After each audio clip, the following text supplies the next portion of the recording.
Bonjour à tous. Chez The Presenters, on a toujours l'habitude de dire qu'une présentation, c'est toujours un moment de vérité.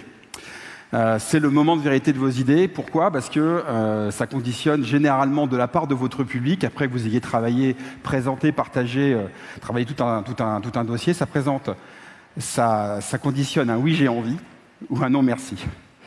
Oui j'ai envie de la part du public ou non merci de la part du public. Et en fait, accompagner les moments de vérité de nos clients, c'est notre métier, le conseil en stratégie narrative. Ça veut dire quoi? C'est que notre job, c'est de comprendre la complexité des stratégies des entreprises et de les aider à les traduire en des histoires qui sont à la fois claires, inspirantes et incarnées. Et finalement, une idée claire, un projet inspirant, incarné par quelqu'un en qui j'ai confiance, c'est ça dont on a besoin pour pouvoir conduire le changement et obtenir ce oui, j'ai envie. Et on a la chance de travailler depuis quelques années maintenant pour une boîte absolument formidable qui s'appelle ADO. Alors, je ne sais pas si vous connaissez ADO. Qui connaît ADO ici? Ouais, petit tiers de la table. En fait, vous ne connaissez peut-être pas ADO, mais je suis convaincu que vous connaissez forcément Leroy Merlin, vous connaissez sans doute Bricoman, et vous connaissez peut-être même Zodio. Et en fait, ces trois enseignes réunies forment l'essentiel des enseignes du groupe ADO. Et pour vous donner une idée de volumétrie, ADO, c'est 150 000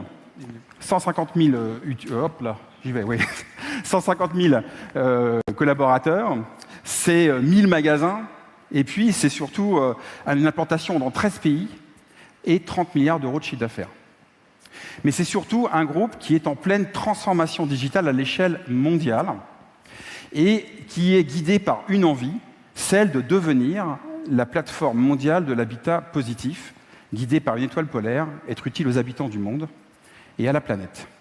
Et des moments de vérité, mon invité, Mathieu Grimont-Pré, il en a connu quelques-uns, parce qu'en tant que CDO, sa mission chez ADO, c'est justement de déployer cette plateforme mondiale de l'habitat positif. Et ce qu'on vous propose, c'est de faire une visite des coulisses de cette transformation digitale, non pas sous un angle technique ou structurel, mais sous un angle culturel et humain. Mathieu, bonjour. Bonjour. Un grand merci encore d'accepter cet exercice. Alors, on a travaillé notre interview autour de 4 grandes questions. La première question que j'ai envie de te poser, qui n'est pas forcément la plus simple, c'est quoi le secret, en fait? C'est quoi le secret pour réussir une transformation digitale à l'échelle mondiale? Alors, je ne sais pas si j'ai un secret pour ça, mais en tout cas, je pense avoir des fondamentaux. Le premier, c'est d'abord comprendre profondément la transformation et le projet de l'entreprise. Une transformation digitale, c'est du sur-mesure. On doit faire ça en fonction de où l'entreprise a envie d'aller demain. J'ai pour habitude de dire, pour ADO, Leroy Merlin, c'était le magasin de mon père, le magasin de bricolage. Et aujourd'hui, on essaie de le transformer en une marque mondiale qui apporte des solutions d'habitat à tout le monde. Le bricoleur comme le non-bricoleur, le jeune comme le quinquin. Et donc, on doit trouver les solutions technologiques, la culture, la structure, qui permet d'accompagner cette transformation digitale.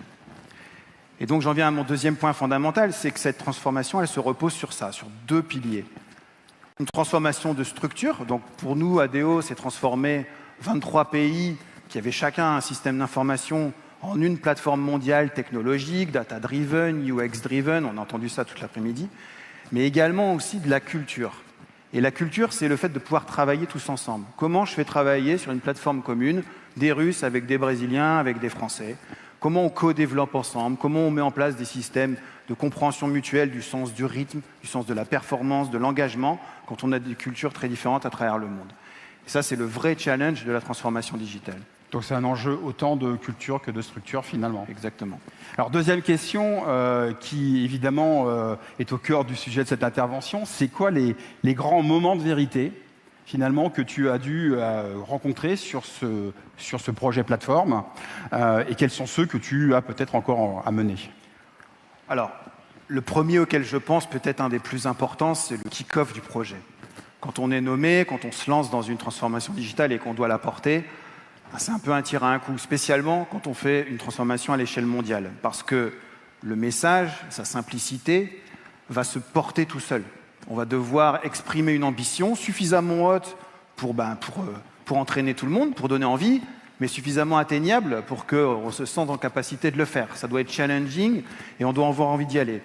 Mais ce message, on va le perdre suite à l'intervention. Il va se parcourir le monde tout seul, il va être interprété, il va être compris ou pas. Donc sa simplicité, sa clairvoyance et son adhésion avec le projet d'entreprise est absolument crucial parce qu'il va être autoporté.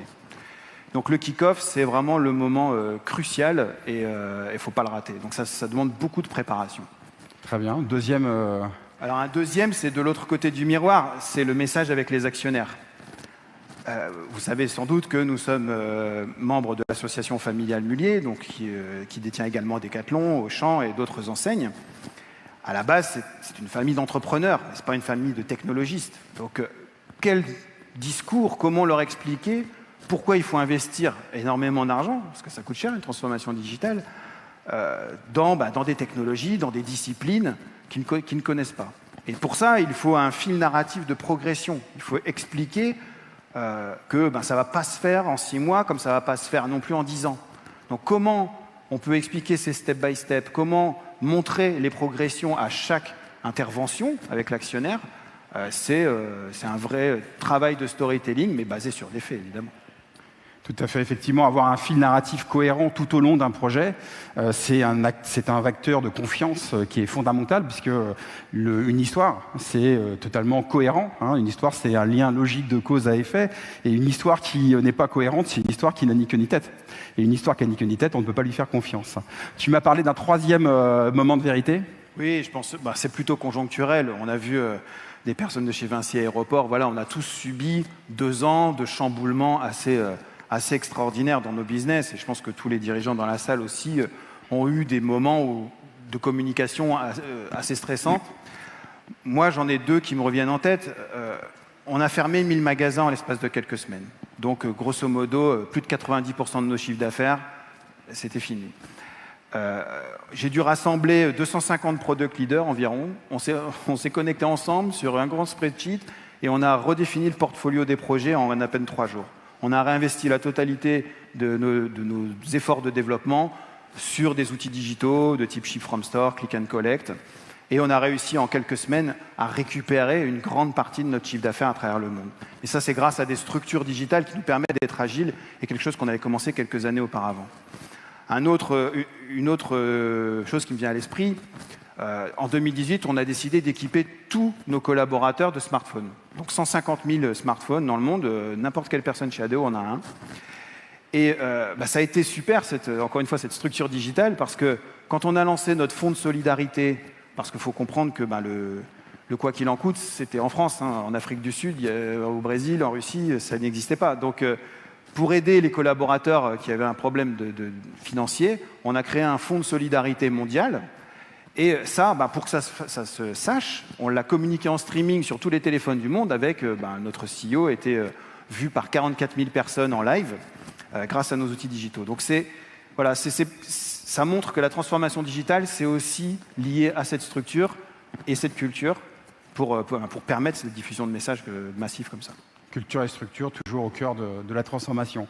Ma troisième question, en fait, elle concerne les résistances.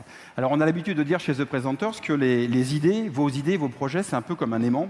Elles ont un pôle plus, et elles ont un pôle moins. Elles génèrent de l'attractivité parce qu'elles sont porteuses d'une promesse de changement, et ce qui les rend désirables d'ailleurs, mais elles génèrent aussi autant de résistance pour les mêmes raisons. C'est parce qu'elles changent les choses. Et donc, quand vous prenez la parole, vous allez devoir, bien sûr, rendre désirable votre projet, mais aussi lever toutes les résistances qui sont inhérentes à n'importe quel changement. Et donc la question que j'ai envie de te poser, c'est quoi les grandes résistances que tu as dû avoir à lever sur le projet de transformation digitale d'ADO ? Alors, c'en est plus une aujourd'hui, heureusement, mais en 2018, quand j'ai démarré, il y avait encore le sentiment que l'IT, la tech, c'était une fonction support. Ça servait le business, mais c'était pas là à la table en train de discuter de ce qu'on pouvait créer comme valeur ensemble. Or, aujourd'hui, toutes les boîtes sont des boîtes de tech. La tech est au niveau du business, on ne fait pas de retail sans tech et on ne fait pas de tech sans faire de business maintenant. On doit créer la valeur, on doit me prouver la valeur. On l'a vu presque toute la journée avec tous les projets data-driven, etc. Donc, amener la tech et les problématiques technologiques sans les rendre simplistes, sans les vulgariser au point de ne plus attirer non plus les talents digitaux, ça a été un challenge au départ, quoi. Avoir a seat at the table. Très bien. Deuxième type de résistance ? L'autre, c'est de faire comprendre qu'on n'est pas un retailer old school. C'est un peu... on a tous ici le même problème. On doit tous recruter les meilleurs, les bons talents. Et on doit le faire dans nos valeurs, avec un projet d'entreprise cohérent. On a vu dans l'intervention de la personne de Forrester, l'expérience utilisateur du collaborateur, extrêmement important. Il faut créer une adhésion au sens de l'entreprise. Et il faut attirer ses talents pour ça. Mais ça, on se bagarre avec tout le monde. Donc ça aussi, ça a été un vrai challenge parce que changer notre image à l'extérieur, expliquer qu'on est une boîte de tech, on est une des plus gros consommateurs de cloud en France, de Mongo, de Kafka, etc., ça n'allait pas de soi, on va dire, dans l'esprit collectif. Top. Dernière question. On a la chance de travailler depuis pas mal d'années ensemble maintenant. Quels sont les 3 conseils que tu pourrais donner pour bien présenter un projet de transformation digitale ou un projet complexe, toi qui es dans cet univers digital très complexe généralement? Ce qui me vient à l'esprit, c'est d'abord choisir son message. On est sur des sujets complexes. On n'a pas beaucoup de temps pour expliquer ou faire rentrer une idée dans la tête de quelqu'un qui nous écoute. Donc il faut choisir. On ne peut pas tout balancer du premier coup. Donc essayer d'être simple et se donner un objectif de compréhension de cette intervention-là. Et dire si j'en ferai une autre pour le UX, puis j'en ferai peut-être une autre pour le data-driven à un autre public. Donc essayer de segmenter ces publics et de passer des messages très simples et retenables, j'ai envie de dire. Le deuxième, c'est je me suis mis une astreinte à limiter mes prises de parole à 20 minutes. Je pense qu'au bout d'un moment, tout le monde est gavé. Bon, ici, on fait du 10 minutes. Mais au bout de 20 minutes, on ne peut plus être pertinent vraiment dans le passage des messages si on a envie que la personne retienne quelque chose. Donc voilà, c'est mes principaux... Top. Merci beaucoup, Mathieu, d'avoir partagé avec nous tes grands moments de vérité. Si le sujet... Ah oui, je voulais vous dire quand même, si vous avez compris qu'ADO recrutait, donc des talents digitaux, donc je dis ça, je dis rien. On a plus de 1000 postes ouverts. Donc. Voilà, plus de 1000 postes ouverts, donc si ça vous intéresse, n'hésitez pas, c'est absolument une boîte absolument formidable. Pour terminer, sachez que Moment de vérité se trouve, si le sujet vous intéresse, Moment de vérité, c'est aussi le nom du podcast que j'ai créé il y a 1 an et demi. C'est un bénéfice collatéral du Covid, puisqu'il se trouve que mon fils est né et ingénieur du son. Et donc, j'avais tout le matériel pour lancer ce podcast. Moment de vérité, c'est le podcast qui vous aide à mieux présenter vos idées. Ça devait être une initiative ponctuelle. Aujourd'hui, c'est devenu un programme récurrent. J'en suis au 53e épisode. C'est en écoute libre sur toutes les plateformes de streaming ou en scannant le QR code qui est derrière moi. Merci beaucoup pour ton partage et puis merci à vous pour votre écoute. Merci.